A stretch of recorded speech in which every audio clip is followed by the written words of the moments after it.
Yeah. Well, I mean, that sort of leads into this, I guess, what would you say? You've spoken about being pigeonholed as just like that jock who's interested in boozing, who loves going out, who loves talking about chicks.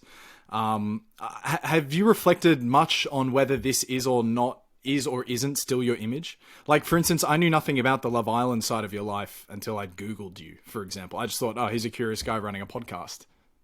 Because they bleed into each other a little bit. Because it's totally separate nodes you're putting out into the world where the people that come to find you from. Yeah, I get that. It's quite nice when people say that they don't know me from Love Island now. It really is, because I think a lot of the time we do a thing which is big or spectacular or unique or has a little bit of accolade associated with it, and a lot of people cling on to that.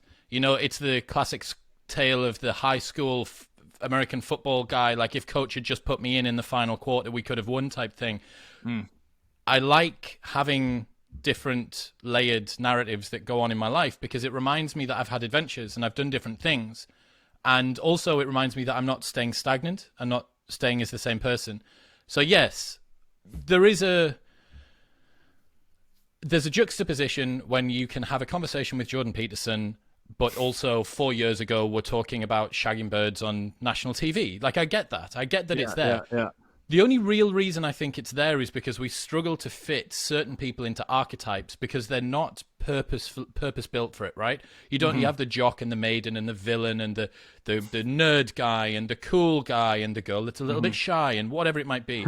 And as soon as you take 2 or 3 or 4 of these different elements and blend them together, people kind of don't really know what to do. Our brains are energy-saving machines, right? Why, when you watch a soap opera, within 30 seconds or 15 seconds of seeing someone on screen, do you know exactly their whole backstory? You know where they went to school, their values, their integrity, what they do for a job. Even if you don't know precisely, you kind of do, because it's a time-saving device. These TV programs don't have 4 years for you to become accustomed to who this person is. You need to know right now. And if you are a person who has slightly more nuanced or non-typical worldviews and a collection of interests, you are that non-pigeonholed character to other people. And for a long time, I resisted the fact that people didn't get me. I didn't like the fact that other people made friends more quickly than me. And I couldn't understand why. I was like, oh, well, I'm a nice guy. I think I'm a pretty good friend. I think blah, blah, blah.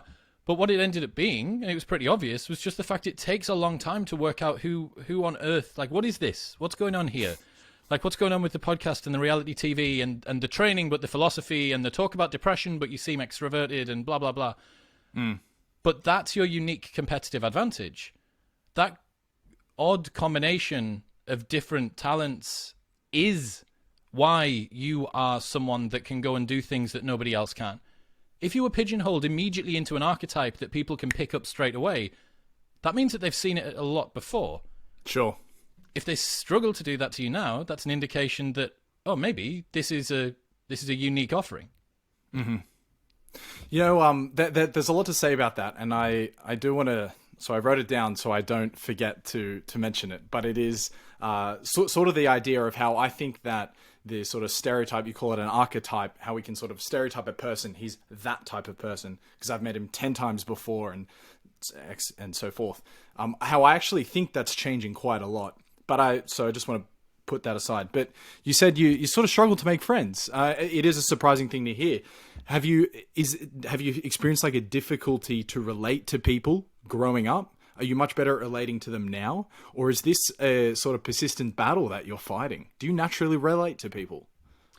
I'm an only child, which I think naturally means that you spend time on your own. You're used to solitude. There's no amount of socializing that your parents can do for you with friends from school that will catch up to how much if you had a brother or sister that you lived with 24 hours a day. So inevitably, I think all only children sort of lean towards introversion at least a little bit. And yeah, for a long time, I did struggle to connect. And that was quite embarrassing because I was in a position of social prestige. Thousands and thousands of people knew my name. Oh, and this is even after Love Island. This is before Love Island. Okay, so go on. When Why does everyone know your name? So I'm a club promoter, right, in Newcastle. We run one of the biggest events companies in all of the city, and we had the biggest Saturday night for more than half a decade. So I worked 204 Saturdays in a row without a break. And I was the guy with a huge white man afro on the front door of a nightclub.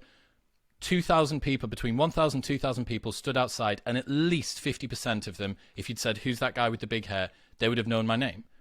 Okay, so how can it be that you can ostensibly be popular, all the friends on Facebook, which was like the cool social network at the time, and swarms of people coming up. They even made a queue. They created a queue for people wanting to speak to me to get into the club.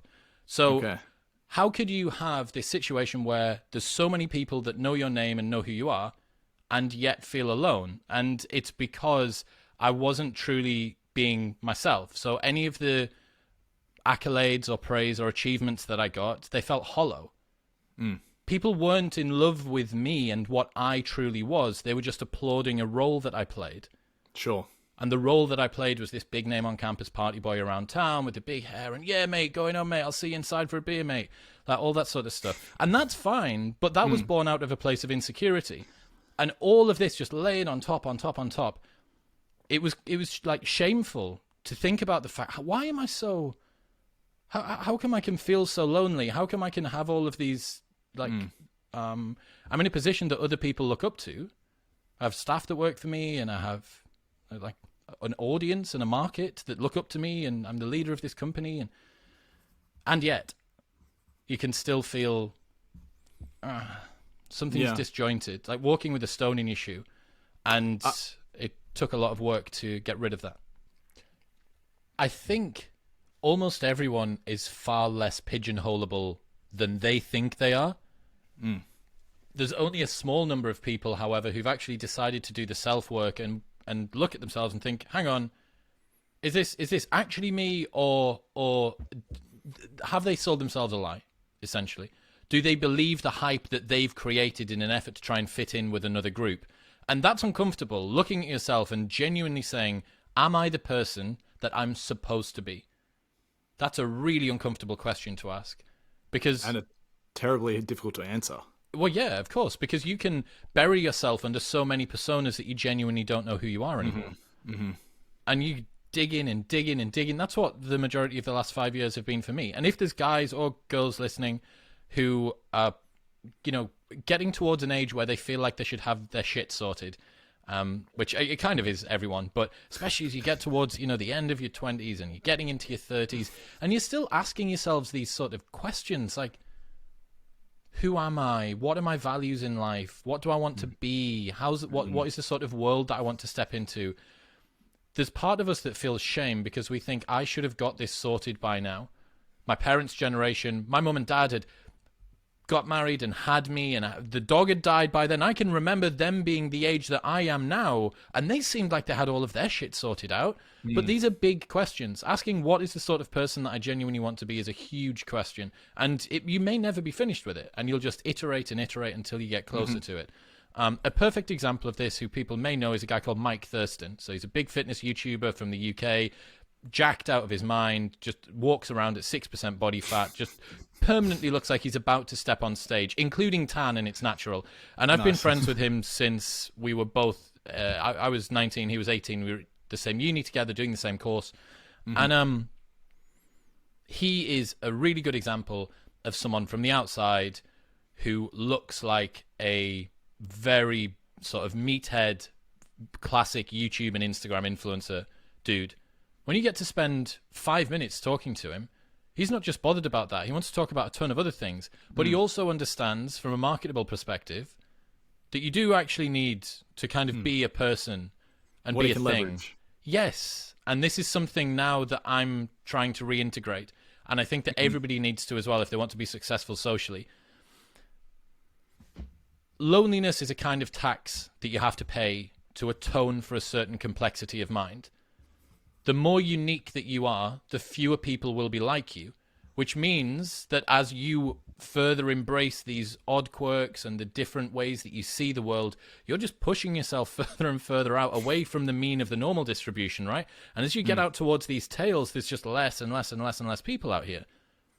But you can curb some of those oddities when you're in other groups to just permit you to be able to flow. Like, not everybody needs to hear me talk about how much existential risk is a massive concern for the world. Like, not everybody needs to hear me speak about some Jungian philosophy that Jordan Peterson's taught me or something like that. You can just have a conversation about, wasn't the football a bit shit, and isn't this European Super League thing a little bit mental? Like, that's fine. My problem is when people they feel like that's all that they've got. And that's the persona that you can hide underneath for a long time.